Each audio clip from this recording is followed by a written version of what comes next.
Como vai? Tudo bem? Gente, tá quase no final, hein? Mas é difícil, né? É difícil a gente resumir, principalmente 4 vidas em poucos minutos. Mas eu espero que, quem sabe nesse vídeo agora eu consiga chegar nos dias atuais. Mas aquele vídeo parou de repente, né? Porque acabou realmente o espaço do meu celular. Então por isso que eu não... E como eu não sei, tá, editar, então eu tô jogando assim. Mas eu prometo que se isso aqui for em frente, eu aprenderei e eu farei tudo mais bonitinho, direitinho, em respeito a todos vocês, é claro, né? Mas por enquanto é uma coisa bem caseira, não é verdade? Mas quem estiver aí do outro lado, eu peço que deem o seu like, façam um comentário, isso ajuda muito, né? Dizem que ajuda bastante o canal, e façam e compartilhem, tá? Compartilhe com todos aqueles, com seus grupos espíritas, espiritualistas, aqueles que... pessoas que vocês acreditem que possa vir a ajudar de alguma forma a vida, né, daquela pessoa querida que vocês têm. Então, o vídeo lá terminou, eu indo, né, para como eu vou dizer, eu estava caminhando para um fuzilamento, mas eu sentia que, assim, aquilo para mim não era triste, mas era um alívio, né? Um alívio de tudo aquilo que eu estava passando, uma tristeza imensa. Eu acho que uma das tristezas, e eu sentia muita culpa de não ter conseguido salvar aquelas crianças. Então para mim aquilo era muito difícil, sabe? Era muito, muito difícil. Mas, então eu fui, né? Eu caminhava para esse lugar, e chegando lá, nós tirávamos, né? Tirávamos as roupas, e eu sentia mais frio ainda. Mas é muito difícil colocar em palavras aquilo que eu sentia, né? Mas eu olhava assim à minha frente e eu via uma valeta muito grande, larga, profunda, e ali estavam muitos corpos,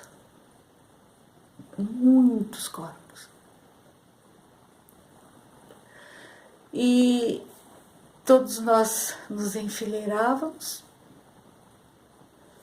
e eles davam uma venda.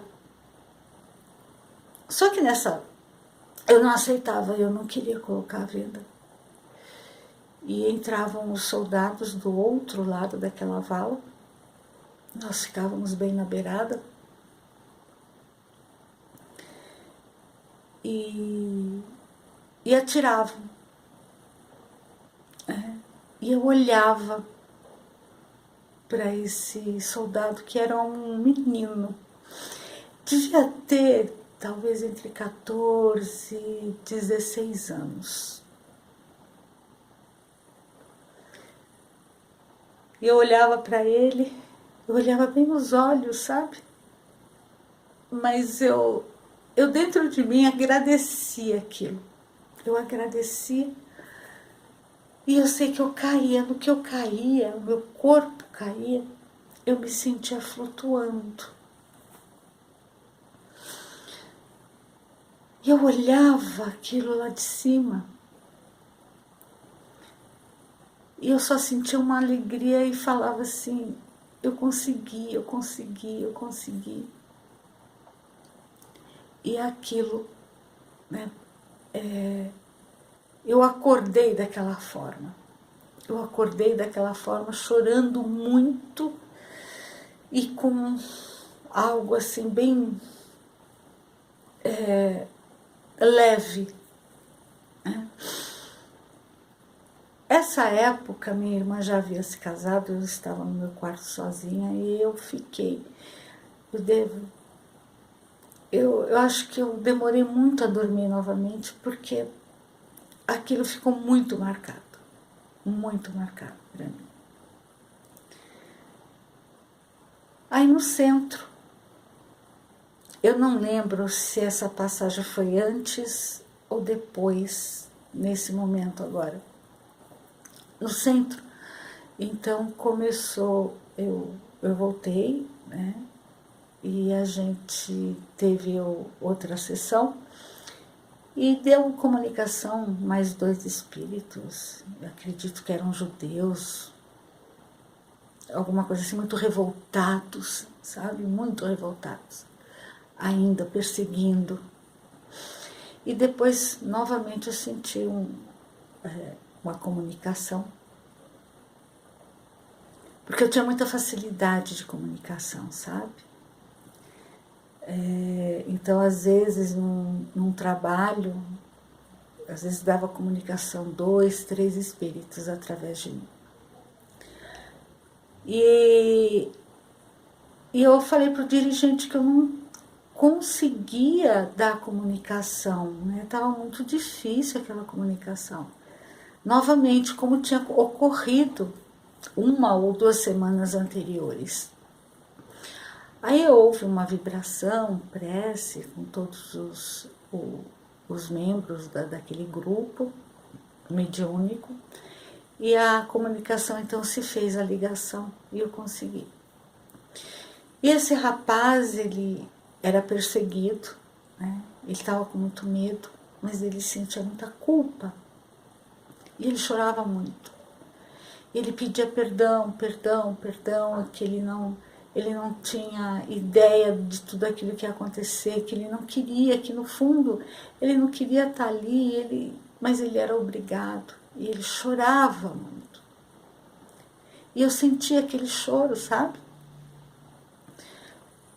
Aí o seu Décio, na época, que era o nosso dirigente,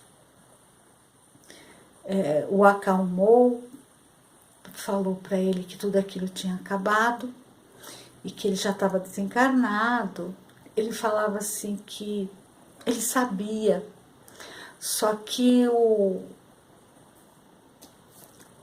para ele não ele revivia aquela cena o tempo todo, e que ela tinha olhado nos olhos dele, e ele precisava pedir perdão e ele se arrependia. Aí o seu Décio, então, pediu para que os mentores voltassem do tempo, né? Naquele momento que ele queria tanto pedir perdão. E ele falou assim, então agora peça perdão, né? Preste atenção através de quem que você está falando e peça perdão.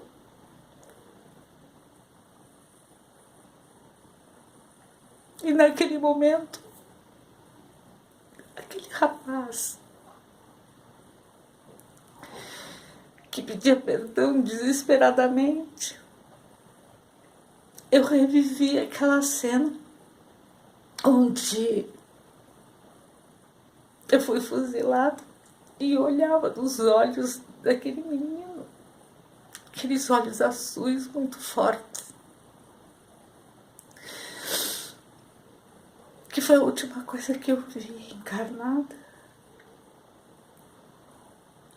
E houve uma mistura do choro desesperado dele com o meu choro de emoção. E ao mesmo tempo eu dizia, eu te perdoo porque você me fez bem. Eu nunca senti raiva. Eu nunca...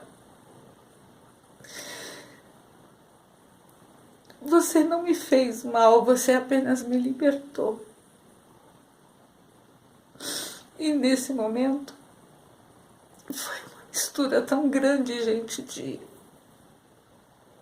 de energias, de amor, de libertação, sabe? Eu agradeci muito e agradeço muito a Deus até hoje por ter passado por isso, por ter vivido isso. E ele era apenas um menino que foi levado, iludido por talvez promessas, por um tempo, por pessoas, por uma sociedade doente.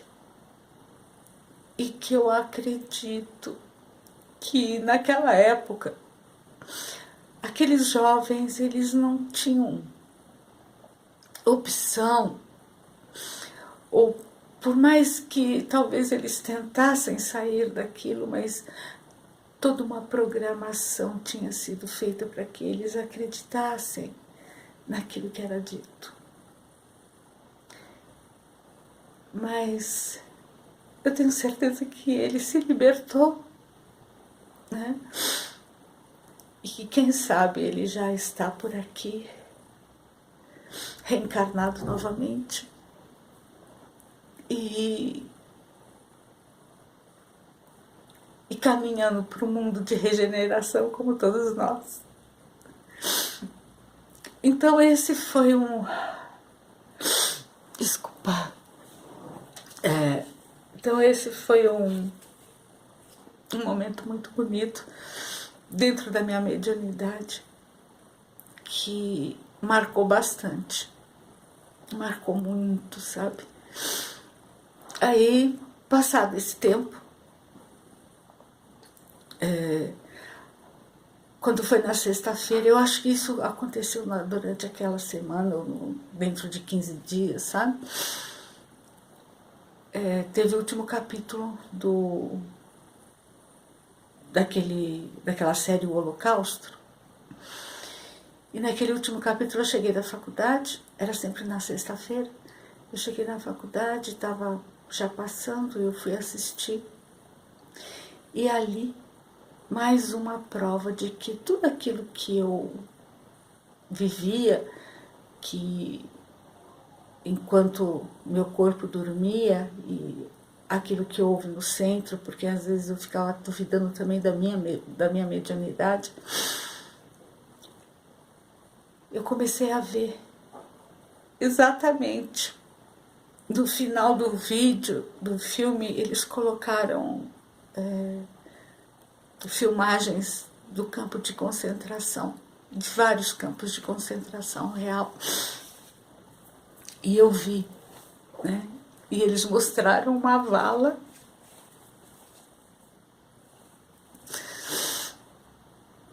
e foi ali.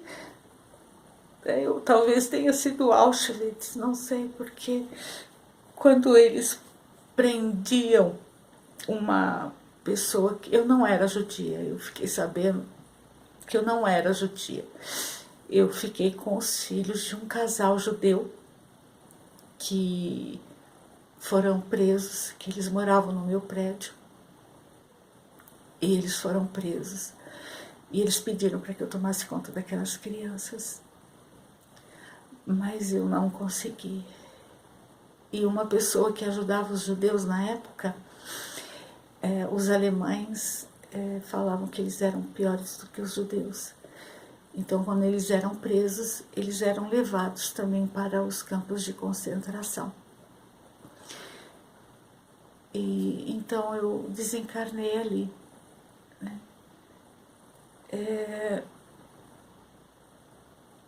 Foi uma encarnação onde acho que eu paguei alguns débitos, ou muitos deles. Foi difícil, mas ao mesmo tempo foi muito gratificante. Mas infelizmente aquelas crianças, eu não sei qual foi o destino delas, eu não consegui saber.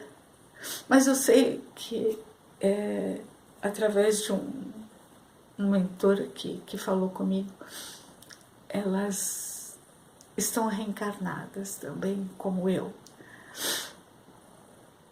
E acredito que felizes, né?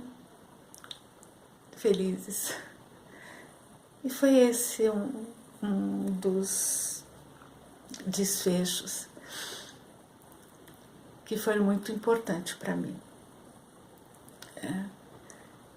Que me atormentava muito, mas que ao mesmo tempo tudo isso foi maravilhoso. O trabalho no centro, o esclarecimento de muitos espíritos, esse perdão, né? Mas os sonhos continuaram, porque ali tinha mais algo que eu tinha que resolver. Os sonhos continuaram dessa encarnação, porque teve um outro lado que ficou muito mal resolvido. Aí fica para o próximo vídeo. E se vocês gostaram, né, deem o seu like. Ou se não gostaram, deem também o dislike. Mas compartilhem, né? Deixem a sua opinião, suas dúvidas, seus comentários. Um beijo. Fiquem com Deus. E muito amor, muito carinho, gente. E saibam que tudo que nos ocorre, existe um motivo muito grande, muito sério. E nós sempre temos a oportunidade de fazer melhor, de dar o seu desfecho e de continuarmos numa caminhada muito melhor do que aquela que tivemos muitas vezes lá no passado. Tá bom? Fiquem com Deus.